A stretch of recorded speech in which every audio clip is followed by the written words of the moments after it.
Right, all right, all right. Hello, everybody. This is Hamilton Sims. I'm coming to interview Principal Dr. Greg or Greg William Brown. Let me say it like that. He will do his introduction, and then from there, there's going to be a few questions that I asked him dealing with community and engagement. All right. So go ahead and introduce yourself.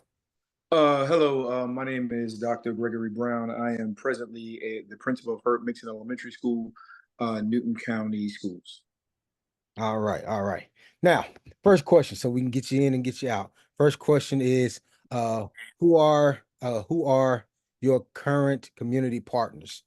Right now, the majority of our partners are the faith-based organizations near our school. As a new principal to Herb Mixon, I reached out to those entities individually and just told them that we needed them to be a part of what we're doing in the building. I know that a lot of churches have outreach and and like missions, and we have a community that has a lot of need. And I wanted to kind of plug them up with the faith-based community because they do have those missions, but also to see if they can come in and help us with some of our literacy initiatives. I also reached out to some area businesses. We have a McDonald's that is about 7 miles from our school, but it is the closest restaurant to where our school is located. There's a couple of other smaller businesses, a mechanic shop that has adopted us as well. And they do a lot with just plugging into our school and trying to assist our parents. Okay, so what they provide is just assistance for the schools and even for the districts. Right. Okay, great. That's great. What does your school slash district do for the community partners? Well, I know that there's a at the end of the year, all of the community partners are recognized. They have a like a program, like a luncheon slash award ceremony, just making sure that the institutions know that we appreciate them. But individually at our school, we make sure that we highlight them on our school website with any kind of signage or advertisement they may have. We put that on our building and around our building. And again, we invite them into when we're having parent functions so that the parents know who our partners are. Okay. From your perspective, what other partnerships do you believe that the district or even your school should be considering?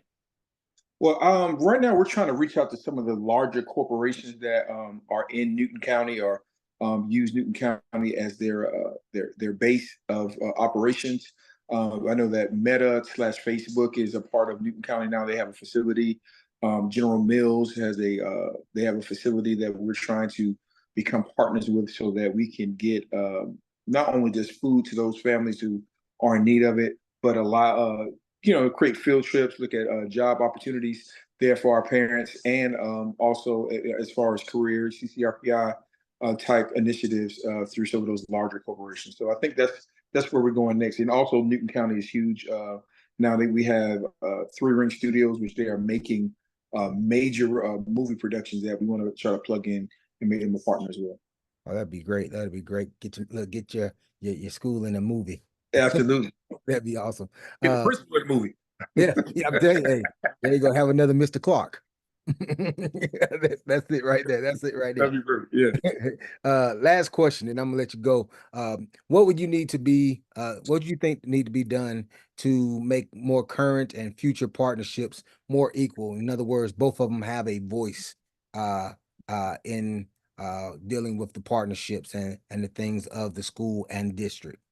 I think that if we get to know businesses better, corporations better, to know what they need in their workforce, we can start making our students more prepared to be a part of that workforce. Oh, And then they can generate that workforce from, locally trained students, and teachers. A lot of times our teachers are looking for second jobs because, as we know, we have one of those jobs that we are highly degreed, but our pay is not always commensurate. mm, So if we can find ways to get extra monies for our teachers and but also train our students as they're going into college, guide them into things that those companies are looking for, into those either technical or college diploma undergraduate type programs that they can come back home and work right in those corporations, I think that marriage will be amazing.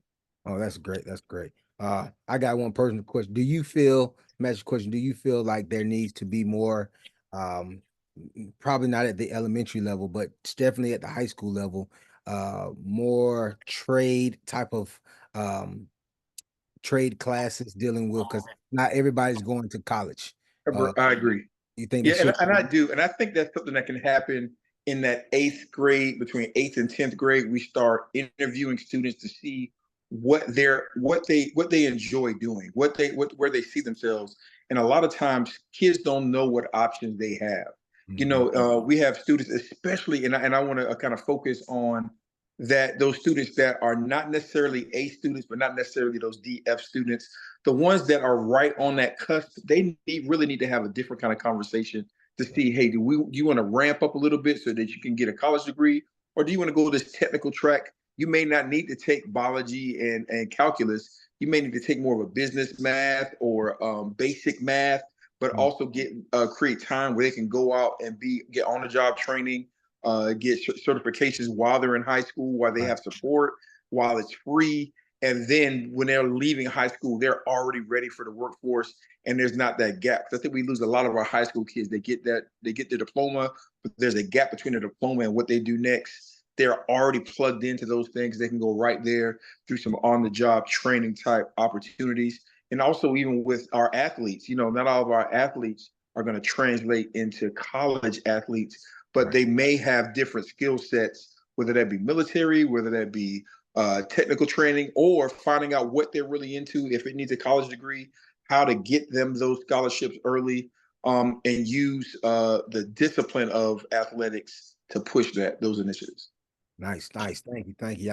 Look, I totally agree. I've been saying that for probably the last 6 months, just experiencing the high school at the high school level. So I appreciate you for being able to come and help and being able to interview you for this class. Again, Dr. Brown, thank you very much, and always Absolutely. pleasure. It's a pleasure. So Absolutely. until next time, I'll Yes, see sir.